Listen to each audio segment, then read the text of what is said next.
vamos a dejar la musiquita de fondo, pero no sé cantar jazz, así que ya está. Bueno, muchas gracias por haber venido a pesar de la fecha hoy, ¿no? Que realmente es un evento increíble, creo que es el día más importante de la historia del fútbol argentino. En un país futbolero como poco, creo que los invitados extranjeros entienden que no está pasando, ¿no? En Argentina hoy, es un evento. Yo quisiera saber quién andaría por la calle si fuera Flamengo y Fluminense, una final, ¿no? O el Colo Colo y la U. Bueno, antes de comenzar el evento, que es nuestro séptimo simposio, en realidad es el primero internacional, un poco repasar. Ustedes saben que a pesar de los poquitos que somos acá, esto que estamos filmando en este momento después sale por Serial TV. Así que aprovechar la oportunidad una vez más para contar que el Serial, muy brevemente, es un centro de investigación académico autoconvocado. ¿Por qué decimos que es autoconvocado? Porque realmente somos un grupo de personas que nos hemos reunido, no estamos, al menos por el momento, financiados por nadie, sino más que por nuestro propio sustento, horas de vida que le dedicamos, nuestros propios aportes personales, y esto es lo que ya con 2 años y medio de realización venimos haciendo, en lo que implica producir información, investigaciones, debates en un momento que para el país obviamente es más que difícil. Reiterar la historia que siempre nos convocó, el hecho de decir en un momento de desazón por el rumbo que el país había tomado, un grupo de conocidos y otros que nos fuimos conociendo sobre la marcha. El debate fue qué es lo que íbamos a hacer, y entre el marco de posibilidades fue salir hacia adelante, producir y no quedarnos ni llorando ni lamentando la leche derramada, por el contrario, construyendo. Esa fue la idea. Llevamos 2 años y medio muy difíciles, cada vez hoy es mucho más difícil la Argentina que en el momento que empezamos, pero de todas maneras nosotros también hemos hecho crecer el Serial, que es como nosotros en confianza le llamamos a nuestro centro de investigación académico, con una producción importante en internet, serial.com.ar, de donde también tenemos Serial Radio, ¿no? Ya en este momento 3 programas que periódicamente vamos actualizando, con Serial TV, que es donde están todos los simposios que hacemos desde que comenzamos con el primero en diciembre del 2016. Están todos los simposios, pero aparte tenemos un programa periódico, que entre otros está nuestra conductora acá, Alberto Carli, que se llama La Grieta, el nombre más propio no podía haber. En radio estamos trabajando con justamente Fabián Callejas, que está teniendo un programa, realmente va teniendo éxito, y que es pensar la realidad de las matemáticas, algo que a veces parece separado de las ciencias sociales. Él nos demuestra con pequeños razonamientos cuán cerca están las autodenominadas ciencias duras y la realidad social. También tenemos Buscando una Señal, que es otro programa que desde la filosofía hace habitualmente Adriana, que justamente también es una de las integrantes fundadoras de nuestro evento. Y ahora hemos empezado una campaña de convocar a adherentes, para gente que se vaya sumando. Tenemos que aceitar este mecanismo. Un compañero que no está presente todavía, debe estar llegando, que tiene un problema personal, que es Ricardo Ferrari, contacta gente, vive contactando gente, y bueno, a este momento tiene más de 1.600 personas contactadas, a las cuales les enviamos periódicamente nuestras actualizaciones en internet, invitaciones a participar. Está todo por hacerse. A pulmón si esto es a pulmón, la verdad que venimos respirando desde hace rato y contra viento y marea. Por lo tanto, tenemos fe que en algún momento los vientos cambiarán, serán vientos que nos ayuden, porque hemos navegado en contra de la corriente. Sabemos que no somos los únicos, y esto es lo más esperanzador de todos. No somos los únicos que nos hemos organizado. En este momento, bueno, de hecho estamos en este espacio cultural La Turba, que gentilmente nos cede el espacio cada vez que hacemos un simposio nosotros, y ellos también son un ejemplo de autorganización en un momento difícil. Tampoco se han cruzado de brazos, la han pechugado. Yo tengo mi oficina enfrente y lo veo permanentemente, los veo peleando acá, palma a palma, así que les pido un aplauso para la gente.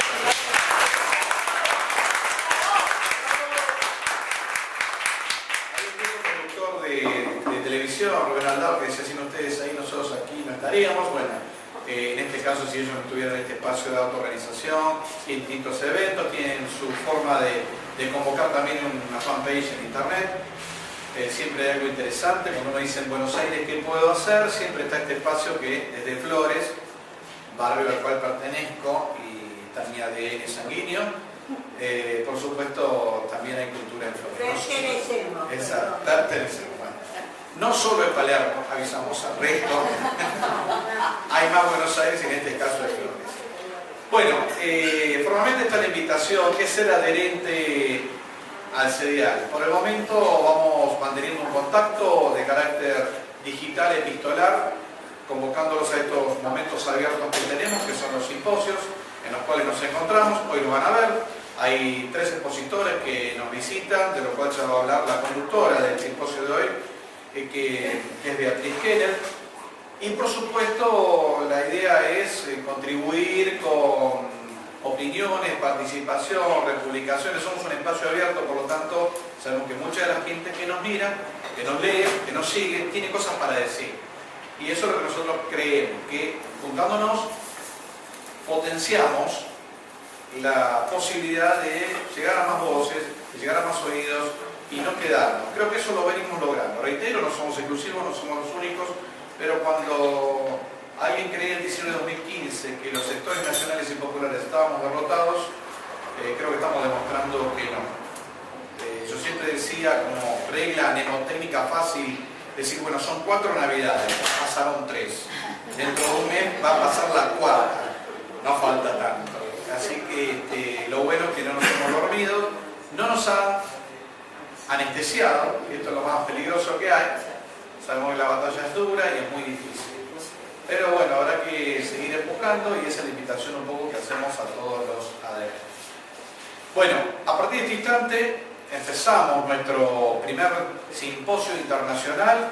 Es el 7º desde que nosotros nos inauguramos, desde que fuimos fundados un 29 de julio de 2016, y la fecha no es casual, fue la noche de los bastones largos, que es un hito en la historia académica argentina, en la cual justamente los palitos de abollar ideas, como decía Mafalda, entraron a la Universidad de Buenos Aires.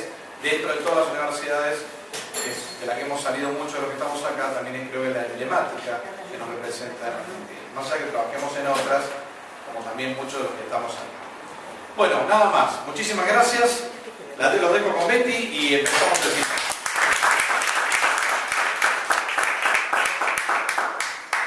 Bueno, buenas tardes a todos, buenas tardecitas. Arrancamos entonces el simposio, el primer simposio internacional. El tema convocante, la educación en el contexto latinoamericano. ¿Qué pasa en la región? Surgió un poco porque muchos de los que estamos en CEDIAL somos docentes, nos hacemos preguntas y particularmente en este momento en la región repensamos esas preguntas, porque si había cosas que podían estar no del todo bien en lo que hace a la educación, con estos contextos nos parece que es interesante poder reflexionar dónde estamos parados y qué está pasando en la región en el tema de educación. Si avanzamos, ¿vieron esto que circula por internet? Un país que grita más con Foucault que una injusticia es un país que está sumergido en la ignorancia. Me acordé de esto que circula un poco porque también surgió esto de un día especial y qué hacemos con el simposio en este día. Este cartelito tiene una parte de verdad, otra que no tanto. Es cierto esto que dice, pero también es cierto que hay una pasión, ¿no?, en el sujeto humano que tiene que ver con lo lúdico. Y de esta pasión también se sirven los distintos estados, gobiernos, para utilizarlas a su favor. Así que bueno, quería arrancar con esta imagen. Si pasamos a la próxima, alguien que me haga un clic, les agradezco. Para este simposio entonces internacional convocamos a Héctor Lucero. Héctor, ahora después van a comenzar Héctor y Cintia con la presentación de qué pasa en Brasil. Héctor es licenciado en Historia, egresado de la Universidad de Paso Fundo, es profesor en la Escuela Estatal de Educación Media Ernesta Núñez en Educación de Jóvenes y Adultos, es docente de Sociología y Filosofía en la Escuela Estatal de Pablo Frontín y actualmente está terminando 2 graduaciones en Sociología y Filosofía. Cintia Monique de Bortoli Lucero es graduada en Letras de Portugués de la Universidad Londrina UNOPAR, es de posgrado en Enseñanza y Aprendizaje de Español de la Universidad de Paso Fundo, de la Universidad de Salamanca en la Enseñanza Español, en el curso de actualización de profesores de español de la Universidad de Granada, Universidad de Salamanca, Universidad de Santiago de Compostela, el Ministerio de Educación, Cultura y Deporte de España, y trabaja en la Red Pública de Educación de Río Grande do Sul desde el 2002 y en la Red Pública Municipal de Caracinho desde el 2015. Y también Nilda Saldamando de Chile, donde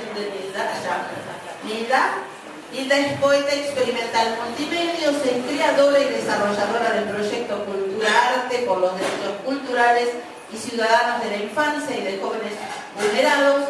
Su trabajo es patrocinado y auspiciado por la Fundación GEM-PAP. Hoy su tarea se desarrolla en escuelas en la población chilena de Lo Espejo, moderadora del panel Políticas Educativas y Derecho de la Educación del primer Foro Mundial del Pensamiento Crítico Claxo que culminó ayer. Así que ellos van a ser los expositores.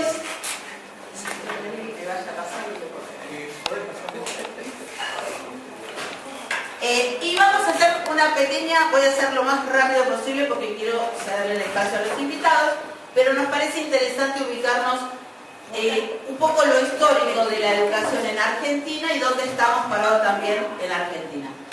La educación en Argentina comienza en los primeros años del poblamiento de lo que es el actual territorio argentino, centrada básicamente en lo que es la escolaridad primaria y a cargo de órdenes religiosas basadas en la evangelización. Se crean las universidades de Córdoba, el Real Colegio de San Carlos, la Universidad de Buenos Aires, y hay un hito muy importante, que es el artículo 14, ¿no?, que plantea justamente el derecho a enseñar y aprender de todos los ciudadanos. Esto está escrito en la Carta Magna, lo cual no es poco.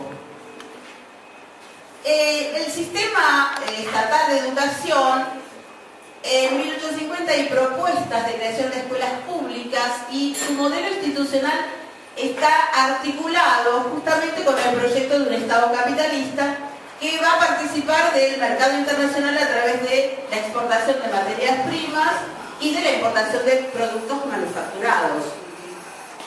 Hay en 1882 un congreso que justamente concluye con lo que es la ley 1420, que establece justamente la escuela obligatoria, gratuita, laica, común a todos y en niveles, o sea, graduada. Esto se complementa después con la 4874, que es la ley Lainez, cuyo propósito justamente es el de extender la educación pública laica y gratuita a todo el territorio nacional. Piensen que está enmarcada en la concepción liberal de la época y la educación está considerada como un derecho individual para la formación del ciudadano. Aparece esta cuestión de laica o libre, ¿no?, estudiantes en pie de lucha, y en el 19 de septiembre de 1958 se produce una movilización muy importante por ser muy masiva y aparece justamente esta cuestión donde se juntan lo universitario, el secundario y protestan en relación a pensar esta dicotomía entre laica o libre. Es interesante los cantitos, ¿no?, de la época. La fuga, ¿dónde está? Está en la sinagoga leyendo el Capital. En 1959 entonces se sanciona como corolario la ley Domingo Orena y justamente se crea la Superintendencia Nacional de Enseñanza Privada, lo cual autoriza a las universidades privadas que puedan expedir títulos universitarios sin financiamiento del Estado. 1966, entre esas fechas, y 1983, se pone en práctica una política educativa de gran significación que es la transferencia de las escuelas primarias a todos los gobiernos provinciales. Esto es importante porque entonces el Estado Nacional asume un papel subsidiario de las iniciativas que hacen garantizar justamente el servicio educativo. Dentro de lo que es la concepción de estado de bienestar, la educación deja de ser un derecho individual y se convierte entonces en lo que es un derecho social que debe ser garantizado por el Estado, considerándose el Estado justamente como el papel mediador. Entre 1956 y el 78 se transfieren en distintas etapas casi la totalidad de las escuelas primarias nacionales, por lo tanto el gran debate de esta última etapa va a girar en torno a lo que es la centralización o descentralización de la educación. Con la crisis del estado de bienestar, lo que aparecen son propuestas de tipo neoconservadoras y la educación, en definitiva, se convierte en una mercancía.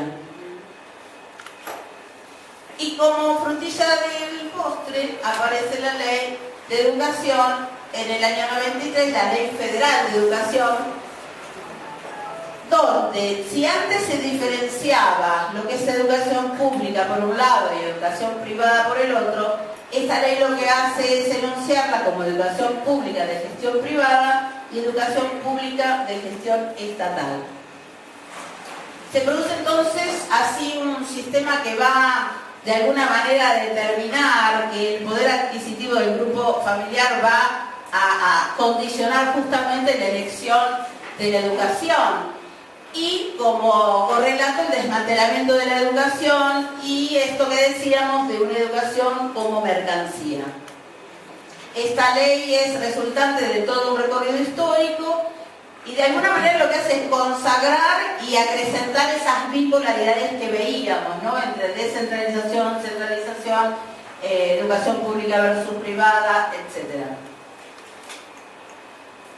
Algo que es interesante y que ahora lo estamos viendo en nuevas propuestas es esto de ubicar al alumno lo que es formarlo para el ámbito laboral, lo que sería un nuevo homo laboris, donde aparecen inclusive, en aquel momento nos sonaban, ¿no?, esos significantes empresariales que hacen justamente una mirada distinta de lo que es la educación, porque la cambia de lo que venía siendo una educación fuertemente impregnada en el humanismo en una educación meramente pragmática. Para pensar por un país donde justamente las diferencias económicas son muy marcadas, dejar a las regiones la gestión de la educación hace justamente perder las posibilidades igualatorias de oportunidades. ¿Qué pasó en la década ganada en relación a la educación, la ciencia y la tecnología? Hubo varias propuestas que se implementaron que tienen que ver con la inversión en educación, en ciencia y tecnología. Fíjense que de 5.000 millones de dólares en el 2004 se sube a 38.000 millones en el 2013. Se crea el FINES, ¿no?, que es un plan de finalización de estudios primarios y secundarios que da oportunidad justamente a poder completar los estudios.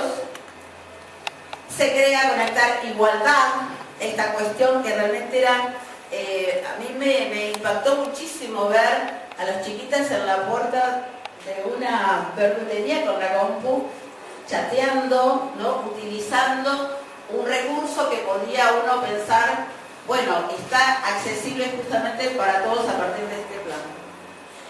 El plan estratégico para la formación de ingenieros, el plan de becas del Bicentenario, estímulo a la investigación científica, el plan Argentina Innovadora, ¿no?, justamente impulsando la innovación productiva e inclusiva, el plan Raíces, de repatriar a los científicos, la promoción de la industria del software, el programa MIPC, la promoción de la industria de informática en Tierra del Fuego, Tecnópolis, un espacio cultural, científico, gratuito, que era un placer visitar. Argentina Conectada, la televisión digital abierta, el programa Beca del CONICET. Bien, hay más, yo pensé en algunos, pero como para pensar estas propuestas que me parecen van de la mano de poder pensar la educación desde otro lugar. ¿Qué pasa en la Argentina de hoy? Bueno, chao, la educación está en peligro. Piensen, hay un gran recorte presupuestario, precarización salarial, el poder adquisitivo de los salarios docentes cayó desde el 2016 en 1.600 pesos, problemas edilicios no resueltos, las partidas para infraestructura caen en un 69% nominal y un 77% real. Distribución de equipos de trabajo, los equipos de orientación, por ejemplo, tienen que circular por todos lados, se disuelven y se reorganizan de modo tal que hay poca respuesta frente a los problemas y las demandas de las escuelas. Y la reforma educativa, hasta lo que uno escucha, incluye cierre de programas, cierre de instituto, esa es la reforma. Esto dijo Daniel Filmus acerca del recorte hace unos días. El recorte es un recorte como no se hizo nunca antes en la historia argentina en el sistema educativo. Y lo más grave es el ajuste en el programa de infraestructura, porque en simultáneo se eliminó el fondo de la soja, que eran recursos que se usaban para hacer obras en las escuelas. A su vez, los medios hegemónicos, ¿qué muestran? Un aula vacía, anuncian que hay otro paro más, ya son 28 lo que van en el año, es el conflicto más extenso en los últimos tiempos y sigue abierto a días de que terminen las clases. Los maestros marchan en Capital, pero en lugar de poner la marcha de los maestros ponen un aula vacía que impacta. No muestran esto. Los docentes estamos movilizados, los docentes salimos a la calle y esto no aparece.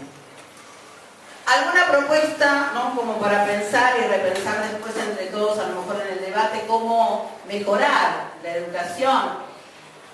Cuando uno orienta la educación hacia el mundo del trabajo, el desmedro de lo que serían los contenidos humanísticos y la formación intelectual, lo que hace es reforzar justamente las desigualdades que ya están de origen.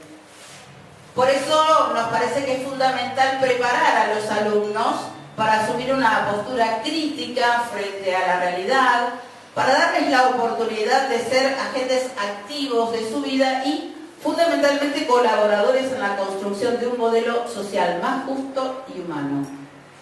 ¿De qué manera? Por ahí formular cambios en el sistema educativo, pero que estén determinados en el marco de la Constitución Nacional y los documentos de los derechos humanos.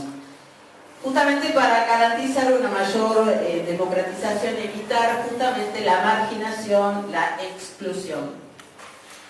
Cerramos con esto que es una frase de la ONU. Ser alfabeto significa no solo saber leer y escribir, sino poder asumir una voz, un espacio para actuar en su propia sociedad. Es un poco el cierre de lo que es educación en Argentina y le damos entonces la palabra a Brasil, así nos cuentan qué pasa por sus tierras.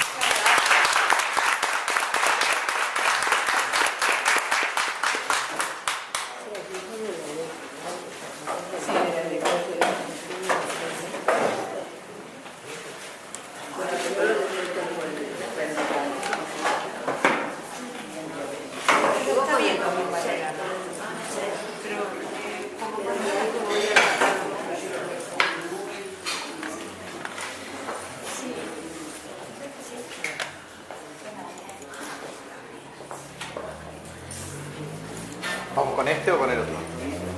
¿Con este arrancamos o con el que dices? Sí.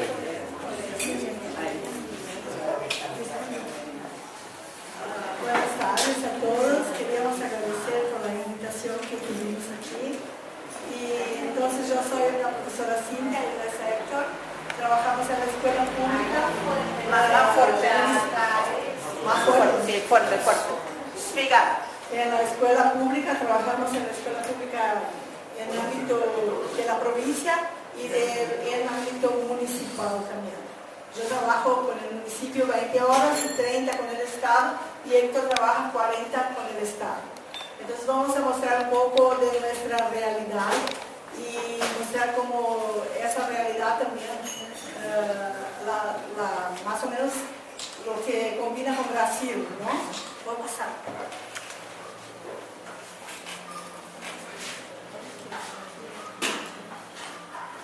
Había otro mapa antes, ¿no? ¿Más adelante? No, atrás, allá. A ver, volvemos. Comienzo. Ah, bueno, ahora decimos. Antes, allá. Ahí arriba podemos ver el mapa de Brasil, ¿no? Y el Río Grande do Sul es ese violeta que está bien debajo ahí, al sur, haciendo límite con Argentina y Uruguay. Entonces esa es nuestra provincia y ahora si puedes pasar a la próxima guía vamos a ver dónde está Carazinho, que está al norte del Río Grande do Sul. Es un municipio con 65.000 habitantes. Está en el cruce de dos grandes rodovías ahí, pero es un pueblo pequeño prácticamente que vive de la agricultura.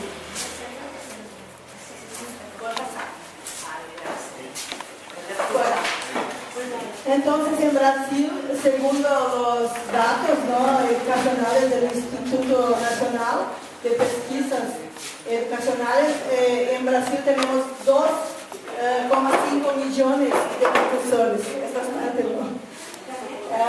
De esos profesores, 2.192.000 son profesores de la educación básica, es donde trabajamos yo y Héctor también. La educación básica comprende los primeros hasta la secundaria, lo que viene a ser aquí la primaria y la secundaria.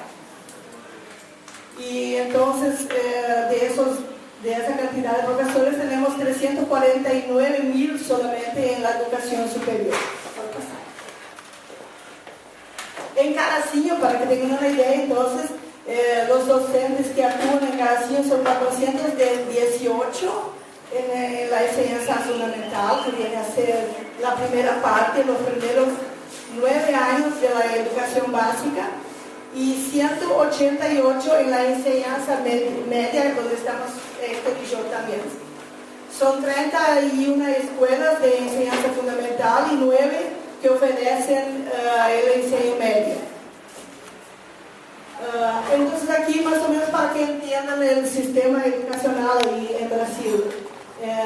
Está la educación básica, después tenemos la educación infantil, tenemos el ensino fundamental, que es de 7 a 14 años, para que el chico sea matriculado, sea acepto, ¿no?, en el enseño fundamental. Él tiene que cumplir 7 años hasta el día 31 de marzo. Después, si no tiene esa edad, tiene que estar en la educación infantil. Y acá están los índices de Carazinho, que se presentan ahora, ¿no?, de nuestro municipio. Son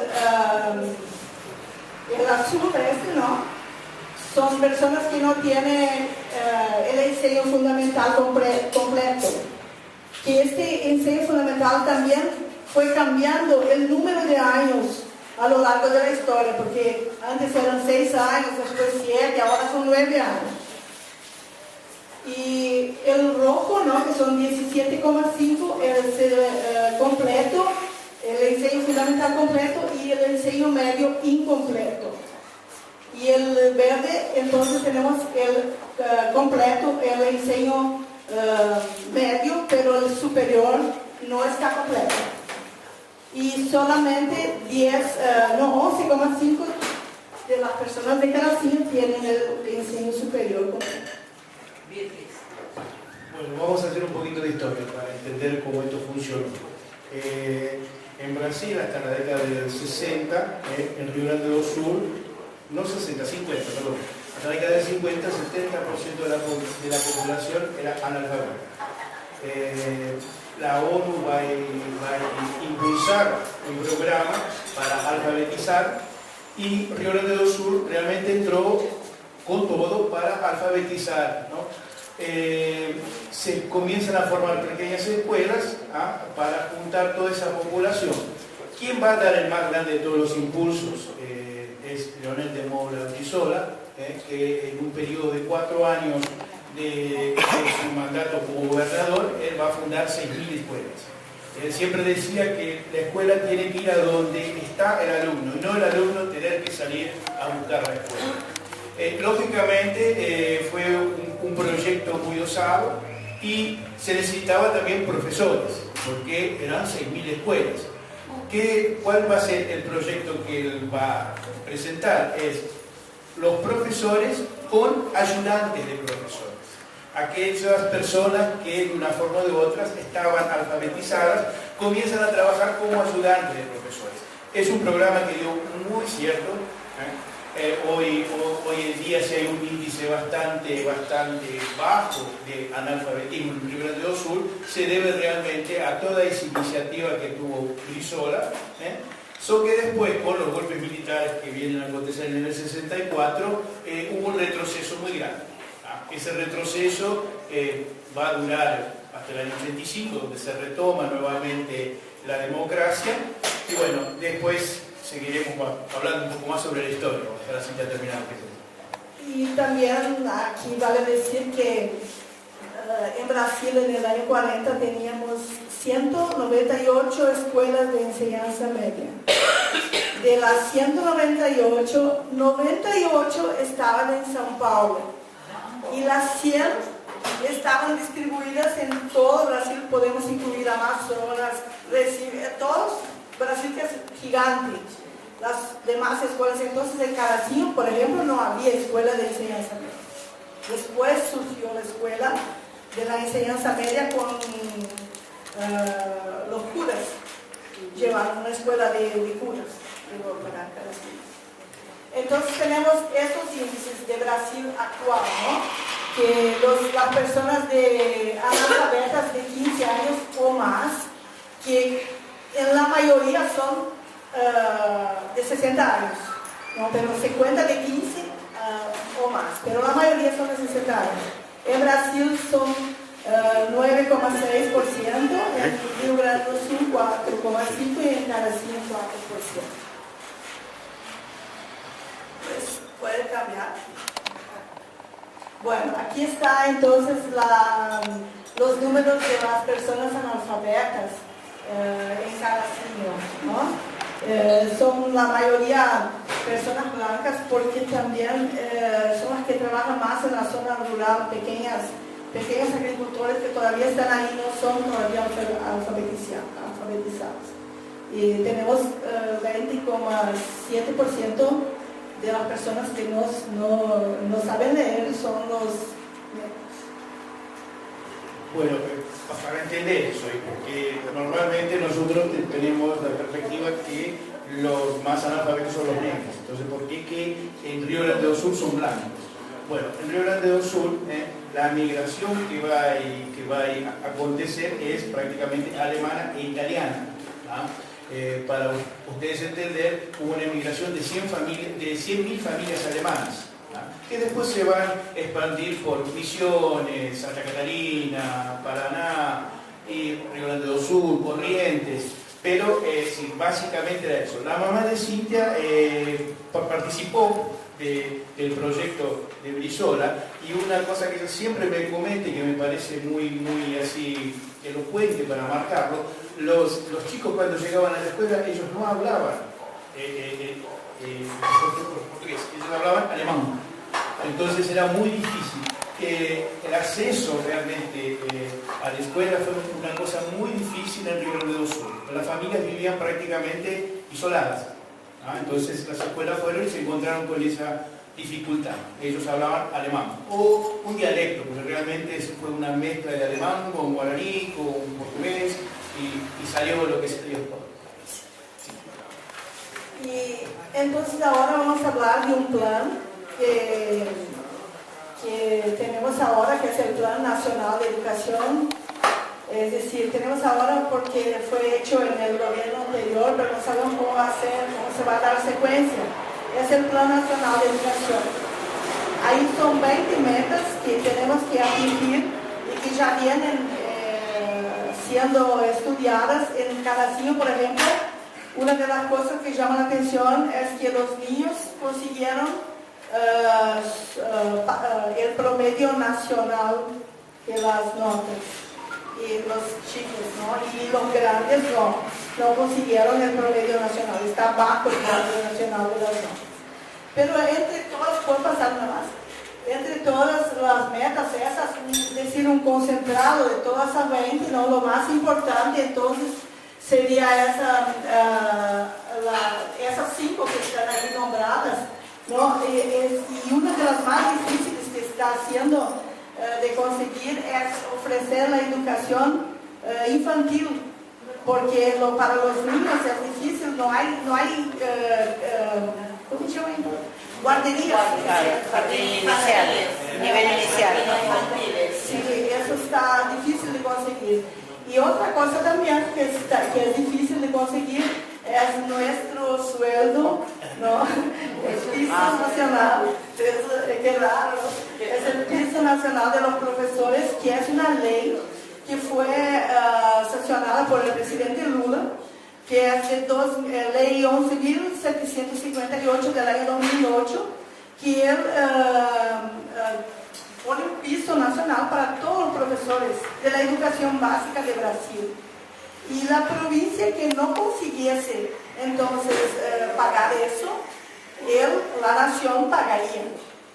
La nación iba a poner lo que faltaba, ¿no? Pero con una condición, de que la porción de la educación sea aplicada totalmente en educación, lo que no ocurre en Río Grande do Sul, porque el agronegocio está acima de todo. Entonces no tenemos esa oportunidad también hay varios estados de Brasil, 6 creo que son, que ya tienen el piso nacional en sus a fin de mes, ¿no? Incluso ahora, para este año está previsto 3.500 reales el piso nacional para los profesores de la enseñanza básica. Pero nosotros en Río Grande do Sul está muy diferente. Una cosa que nos pasa a los profesores cuando empezamos a trabajar, nosotros recibimos el primer sueldo después de 6 meses de trabajar. Entonces, o nosotros tenemos una consistencia económica para soportar 6 meses sin recibir dinero, o directamente no hay forma de trabajar sin recibir. Entonces son 6 meses para recibir el primer sueldo. Otra cosa, en Río, por ejemplo, ya hace unos cuantos años que están con 5, 6, 7 meses atrasados los profesores y que están en una lucha constante. Pero ellos también pasan mucho. El Río Janeiro quizás sean más digamos, luchadores que los de Río Grande do Sul. Perdón, después de los 6 meses no cobran. No, cobran. 6 meses. ¿O cobran todo junto? Todo junto en 6 meses. Pero tenés que vivir 6 meses. No, pero. Pero entendemos una cosa. Yo cuando escuché aquí en Argentina muchas cosas que el trabajador no paga impuestos, no. Allá en Brasil pagas impuestos todos. Así ganés 100 reales, el fisco te cobra impuestos. Entonces vos, por ejemplo, si mi sueldo es de 1.000, yo pago por 1.000. Ahora, si recibo en 6 meses, el fisco me va a cobrar por 6.000. Entonces me va a comer prácticamente un 30% de mi salario que trabajé, porque el Estado no me lo pagó. Ahí está también el problema. No se acredita como que son mensuales. El fisco te saca en la fuente el dinero. No es que vos vas a pagar, no, ya te lo retiran en la fuente. Por eso que es el problema. Esa picardía se hizo acá. Se hace. Acá se está haciendo. Digamos Y junto entonces con el Plan Nacional de Educación surgió la Bolsa Familia, que yo creo que aquí se llama asignatura por hijo, ¿no? Entonces eso está vinculado a la frecuencia del niño. Él tiene que presentar un número de frecuencia que es 75%, porque si no presenta eso no recibe el sueldo. Ahora el nuevo presidente ya tiene otra propuesta para esto. Él dice que el alumno que no saque la nota acima de 5 no va a recibir el Bolsa Familia. Bolsonaro. Entonces, es difícil porque nosotros vivimos con una realidad de gente que cuando llega a eso es porque realmente